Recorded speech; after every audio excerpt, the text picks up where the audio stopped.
Kavesar labour कॅम्पला भेट दिलेली आहे, जिथे मोहम्मद शहजाद हा 3 महिन्यांपासून राहत होता। त्यावेळी तिथे काही कागदपत्र सापडली आहेत। त्यांनी ट्विट करत या संदर्भातली माहिती मिळाली। किरीट सोमय्या यांनी ठाण्यातील कावेसर लेबर कॅम्पला भेट दिलेली आहे। याच लेबर कॅम्पमध्ये मोहम्मद शहजाद हा सैफ अली खानवरच्या हल्ल्यामधला आरोपी 3 महिन्यांपासून तिथे राहत होता अशी माहिती समोर आली आहे। त्यावेळी तिथे काही कागदपत्र सुद्धा सापडली असल्याचे ट्विट किरीट सोमय्या यांनी केलेलं आहे। सैफ अली खानवरती हल्ला केलेला हा आरोपी मोहम्मद शहजाद हा 3 महिन्यांपासून ठाण्यामधल्या लेबर कॅम्पमध्ये राहत होता। या लेबर कॅम्पचं नाव कावेसर लेबर कॅम्प आहे आणि या ठिकाणीच हा आरोपी राहत होता।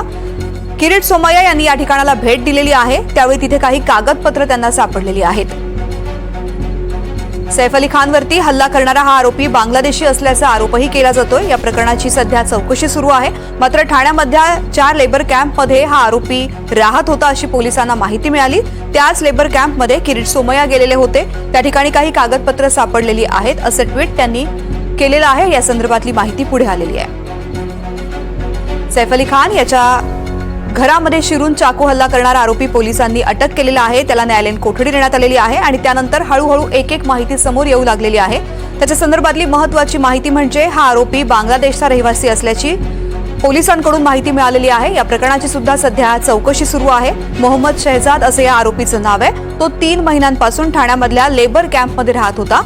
कावेसर असे या लेबर कॅम्पचं नाव आहे। या ठिकाणी किरीट सोमय्या यांनी भेट दिली आणि त्या ठिकाणी काही कागदपत्रे सापडली असल्याचं किरीट सोमय्या यांचं म्हणणं आहे। स्वतः किरीट सोमय्या सध्या आपल्याशी संवाद साधतायत। किरीटजी, एनडीटीव्ही मराठीमध्ये आपलं स्वागत। आणि जी माहिती तुम्ही देतायत त्यानुसार कागदपत्र नेमकी कोणती सापडली, कशा संदर्भातली सापडली हे सांगू शकता? हे तिथे 300 लोकांचा हा कॅम्प आहे। त्यापैकी 12 लोक त्यांचे कागदपत्र आणि त्यांचं ते आम्ही बोललो, पोलीस अधिकारी उपस्थित होते, मीडियाचे प्रतिनिधी होते।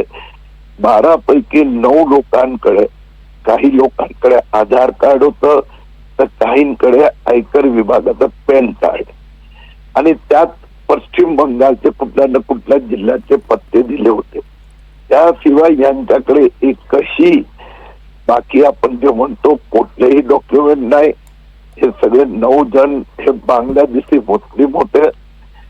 मी पोलीस आयुक्तांना तिथूनच फोन केला आणि आग्रह केला आहे की तिथं पूर्ण कॉम्बी ऑपरेशन करा, प्रत्येक कामगाराचे सगळे डॉक्युमेंट चेक करा।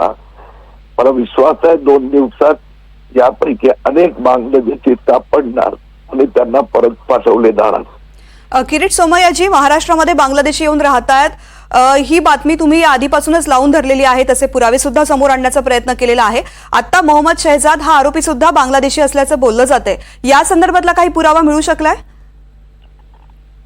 यात एक गोष्ट स्पष्ट आहे की 2024 या वर्षात 2 निवडणुका आचारसंहिता होती। मोठ्या प्रमाणात कन्स्ट्रक्शन साईट आपण म्हणतो ना, रस्त्यात बिल्डिंग, त्यात आधी आंध्रचा लेबर यायचा, आता ते येत नाही म्हणून हे बांगलादेशी स्वस्त पुरावा म्हणजे भाषा बांगलादेशी, नाव मुस्लिम आणि सगळे म्हणतात मालदार, आधार कार्ड सोडून काहीच नाही। हाच एक मोठा पुरावा आहे। आणि मला मी दोन्ही आयुक्तांना मुंबई आणि ठाणे विनंती केली आहे की सगळ्या कन्स्ट्रक्शन साईट चेक करायला लावा।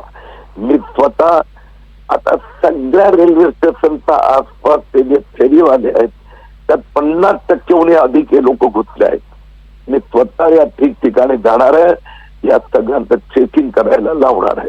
सोमय्याजी, आपण या लेबर कॅम्पमध्ये काही बांगलादेशी राहत असल्याचा संशय व्यक्त करताय, मात्र मोहम्मद शहजादाच्या वकिलांनी मात्र हा संपूर्ण आरोप फेटाळून लावलेला आहे। तो 7 वर्षांपासून इथे राहतोय, त्याचे नातेवाईक सुद्धा इथे आहेत असं त्यांचं म्हणणं आहे। मी तुम्हाला जसं सांगितलं, यात मोहम्मद असो की बाकी यांना तर आम्ही समोर म्हणजे एवढे पोलीस होते, एवढे पत्रकार होते, फक्त एक आधार कार्डचे काही नाही। हा तर म्हणत राहणार 7 वर्ष झाले की 27 वर्ष झाले, इथे 3 महिने लपून बसला होता।